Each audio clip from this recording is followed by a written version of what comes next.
I'm just also at the same time concerned about creating zombie candidates. You know, everyone is afraid to say anything. You know, nobody will say anything that's not planned, scripted, choreographed. And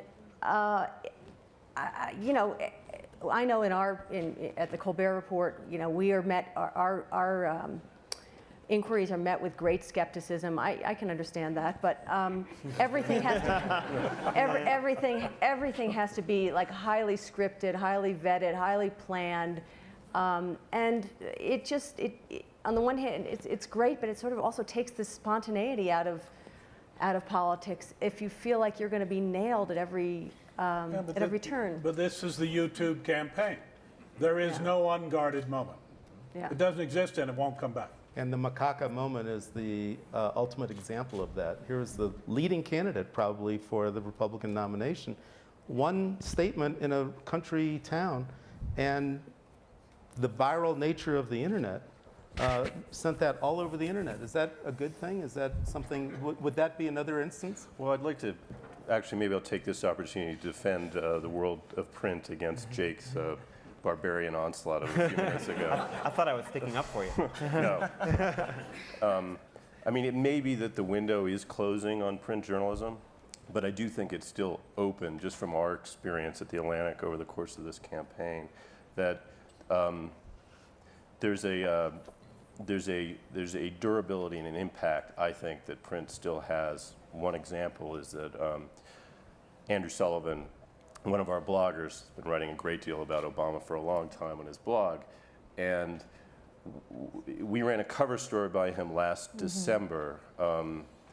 The cover was "Why Obama Matters," and it was a great example of how archaic the distribution network, the print distribution network is, because we pushed the button on that story and let it go 3 to 4 weeks before it actually appeared, which is our normal cycle. And we pushed it at a moment Obama was going like this. I mean, he was just diving in the polls. This was well before Iowa. And it happened to come out. We were, you know, more lucky than smart, but we were counting on the press to give him another look, and they did. And the piece came out just as he was starting to come up again. I think actually the piece had something to do with it. And the impact of that story was huge. And a lot of the ideas in it were ones that Andrew had been working out on his blog for some time. But he came away from that experience with his own faith in print renewed, and I'm happy to say his interest in writing in print renewed. And it's a nice thing to be able to do both. But James, haven't you proven my point? Because the impact of it was from publishing it online, and the kind of reaction happened online. No, you publish it online first? No. The reaction, and this is what happens with so much, as you know from your experience as well, better than I do, is that magazine stories seep in a lot of cases. I mean, you do get impact, and then they sit out there for a long time, and people read them when they sit there and print on their coffee table over the course of a month or 2 months. And that piece just built steam, you know, over the course of December into January and beyond. And I'll give you one more example of this. Was it all from print, or was it then getting online and people passing it around? It's both. Yeah. It's both. And they reinforce each other, and that's what's great about it. But another example is Josh Green, another one of our political writers, writing in print, having trouble getting him online. He did a piece about Obama's fundraising machine. And this was a piece we ran a couple of months ago. And I was amazed. Nobody had done this story. It'd been sitting out there in the open for months and months and months, but nobody had really gone inside and explained how this system worked. And Josh reported the hell out of it. He got the story. We locked it up. I sat there drumming my fingers as usual for 3 or 4 weeks, waiting for somebody else to do the story. Nobody did. It's a great piece. Howard? Well, the old phrase from the South is, you know, I don't have a dog in this fight. In my case, it's the opposite. I have all the dogs in this fight, and I'm probably representative of where all this is going. I mean, I write for Newsweek magazine, as does my colleague Jonathan Alters here, and we do columns or we do longer pieces, which involve the exposition or the narrative form, which is still much better suited to print and to a magazine with staples in it, because it approximates a book. That's sort of the message of it. You're going to have a long expository thing, a series of arguments, as the Why Obama Matters piece does. or a lot of the narratives we do, historical narratives and reconstructions that Newsweek does in our quadrennial campaign book that Evan Thomas writes and a lot of people contribute to. So I try to do some of that. I do columns in print. I've been writing for the internet since 1998 when MSNBC.com really got started. And Jonathan and I and others all write for Newsweek.com, which is going like gangbusters. We all do television. We do network television. We do cable television.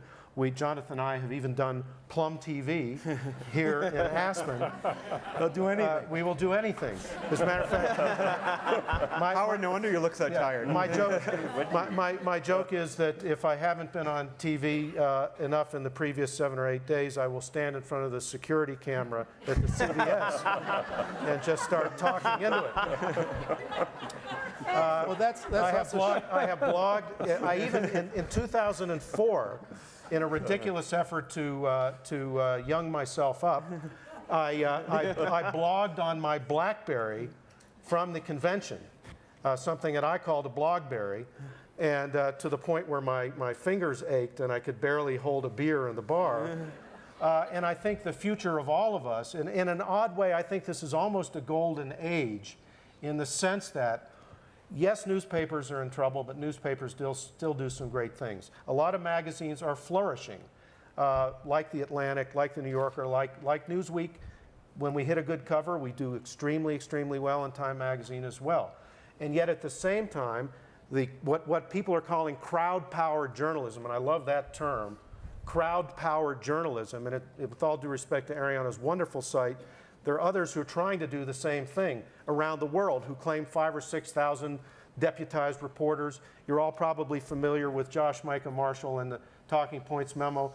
He bragged about the fact that his people down in New Orleans were doing on-the-ground reporting out of the flooded areas from Katrina that national reporters flying in from Atlanta or New York couldn't get to.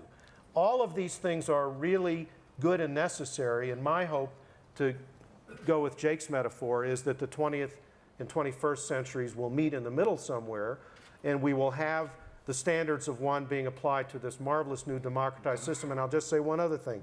To say, as the woman with the great ideas said, that she is a lay pundit is an interesting commentary. There should be no barriers to entry to journalism as long as anybody is willing to play by the standards of truthfulness, accuracy, and fairness. And there shouldn't be any barriers to punditry either. Lord knows, given how we pundits have done on the air over the last year or two, there certainly is no reason for a barrier.